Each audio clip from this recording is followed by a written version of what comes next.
నేను ఎప్పుడు చెప్తుంటా, పైసలుంటే పటేల్, పైసలు లేకుంటే పాలేరు.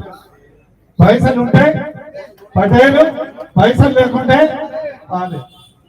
ఇంకో మాట ఎప్పుడు చెప్తుంటా, పవర్ ఉంటే పైసలు వస్తాయి.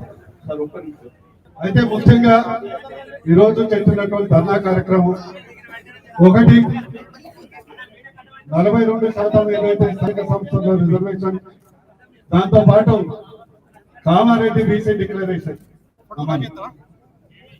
అదేంటో ఆశ్చర్యం కానీ పోయి బీసీ డిక్లరేషన్ కామారెడ్డి జిల్లాలో పెట్టడం చాలా యాదృచ్ఛికమా, లేకుంటే మమ్మల్ని వ్యంగ్యంగా కామారెడ్డి జిల్లాలో బీసీ డిక్లరేషన్ పెట్టడం అనేది మనని వికరించినట్లుందని ఈ సందర్భంగా తెలియజేస్తూ, ఈరోజు మీరు అందరూ బీసీ సోదరులు, కుటుంబ సభ్యులు గుర్తించాలి. 42% స్థానిక సంస్థలు ఎంత ఇంపార్టెంటో ఈరోజు అనేక అంశాలు ఉన్నాయి.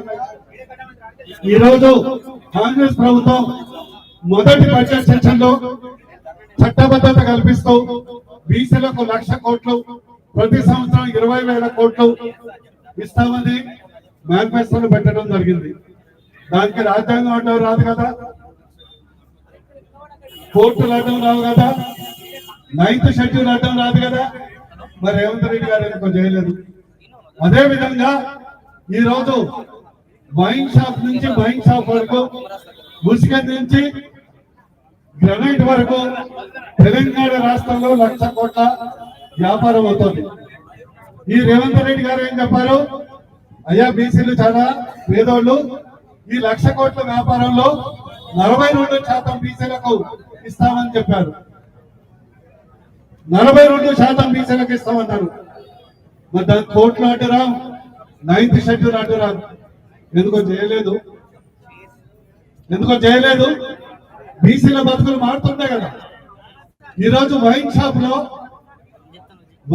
లో ఈరోజు తెలంగాణ రాష్ట్రంలో మద్యం వ్యాపారం 80,000 కోట్లు సంవత్సరాలు, 1,00,000 కోట్లు. మరి బాలరాజు గారికి బాగా తెలుసు, 1,00,000 కోట్లు. మరి 1,00,000 కోట్లలో 42% బీసీలకు ఇస్తే మా తలరాత మారుతుంది కదా, దానికేం కోట్లు అడ్డం రాదు కదా, ఎందుకు చేయట్లేదు? అదే విధంగా ఈరోజు బీసీలు అంటేనే కులవృత్తులు, 8 లక్షల కుటుంబాలు కులవృత్తుల మీద బతుకుతున్నాయి. 8 లక్షల కుటుంబాలు కులవృత్తుల మీద బతుకుతున్నాయి. మరి 8 లక్షల కుటుంబాలకు కులవృత్తుల్ని కార్పొరేషన్ చేస్తామని మీరు వాగ్దానం చేశారు కదా, ఎన్నికలు ఎందుకు పెట్టలేదు? అందుకొరకు మాట్లాడినప్పుడు అది మాట్లాడాలి కదా. బీసీలకు సంబంధించింది కేవలం కాదు కదా, ఒకటే కాదు కదా, అన్ని 42% అన్నింటిలో రావాలి. ఆర్థికంగా, రాజకీయంగా, విద్యాపరంగా, వ్యాపారంగా, కార్పొరేషన్ లో ఇసుకగా రావాలి, వైన్స్ లో రావాలి. అందుకొరకు 100% మేమెంతో మాకంత అన్నింటిలో మేమంతో గట్టిగా ఒకసారి నినాదం చేయాలి. మేమెంతో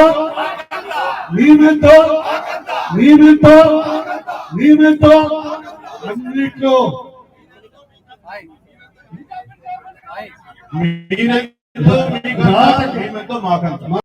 మీకంతా మేమెంతో దాని కట్టుబడి సమస్య తెలియజేస్తూ, మీ సంఘీభావం తెలియజేస్తూ, ఈ యొక్క సంస్థను రిజర్వేషన్ కొరకు ఖచ్చితంగా నా వంతు కృషి ఉంటుందని సందర్భంగా తెలియజేస్తూ ఊహిస్తున్నాను.